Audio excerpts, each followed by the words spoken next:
మిమ్మల్ని కూడా మీకు తెలిసింది అడుగుతాను. బరిలో పోటీ చేస్తున్నారని ప్రచారం చాలా విస్తృత స్థాయిలో జరిగింది సార్. దాని మీద మీ స్పందన ఏంటి సార్? దాని మీద నేనేమి స్పందించే పరిస్థితిలో లేను. ఎందుకంటే నా ఆశయం మళ్ళా ఇక్కడి నుంచి కూటమి అభ్యర్థిగా మళ్ళీ అండర్లైన్ చేసి చెప్తున్నాను, లేదంటే మళ్ళీ రకరకాల విపరీతార్థాలు తీసేస్తారు. మనం కాదు, కొన్ని బ్లూ ఛానల్స్.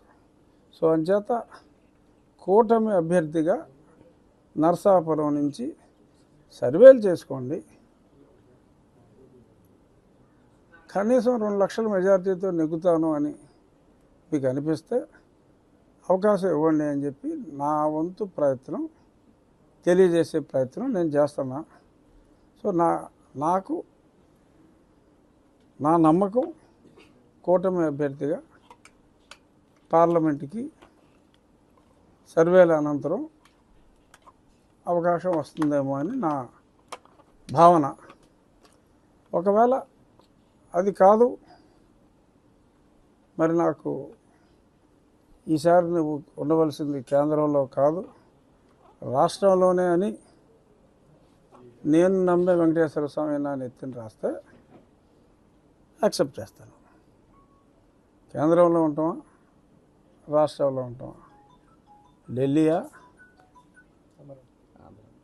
అమరావతి అనేది మరి 2 రోజుల్లో తేలుతుందని నేను అనుకుంటున్నా. ఆల్రెడీ తేలిపోయిందని కొన్ని ఛానల్స్లో వచ్చింది. సో ఏదోటి నిజమవుతుంది. కేంద్రమా, నేను కోరుకున్న కేంద్రమా, ప్రజలు కోరుకుంటున్న రాష్ట్రమా? ఎందుకంటే మెజారిటీ పీపుల్ మీరు అసెంబ్లీకి రండి, మీరు స్పీకర్ స్థానంలో ఉండాలి అని కొందరు అలా రకరకాలుగా ఏదో సోషల్ మీడియాలో వస్తుంది.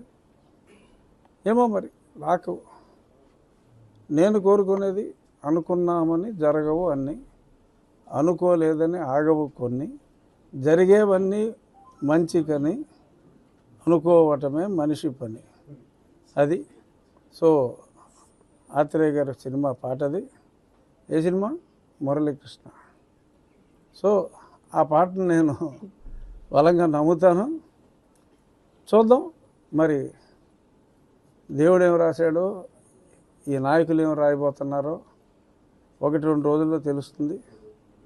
ఒకటి నిజం, మరి ఆ న్యూస్ని బట్టి చూసినా, ఏ రకంగా చూసినా పోటీలో అయితే ఉంటాను, ఉండాలి అన్నది డిసైడెడ్.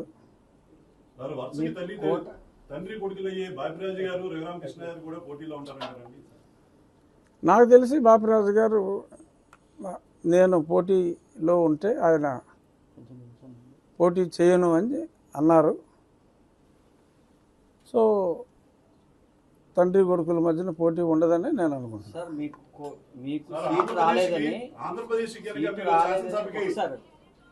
మీకు సీటు రాలేదని ముగ్గురు పార్టీల అధినాయకులు కలిసి ఒక ఆలోచన చేయాలి, ఖచ్చితంగా కూటమిలో రఘురామకృష్ణ గారికి సీటు కేటాయించాలని ఒక నిర్ణయం వచ్చినట్టు ఛానల్స్లో కూడా వచ్చినాయి సార్. దాని మీద మీకు ఏదైనా సమాచారం కానీ భరోసా కానీ వాళ్ళు ఇచ్చారు?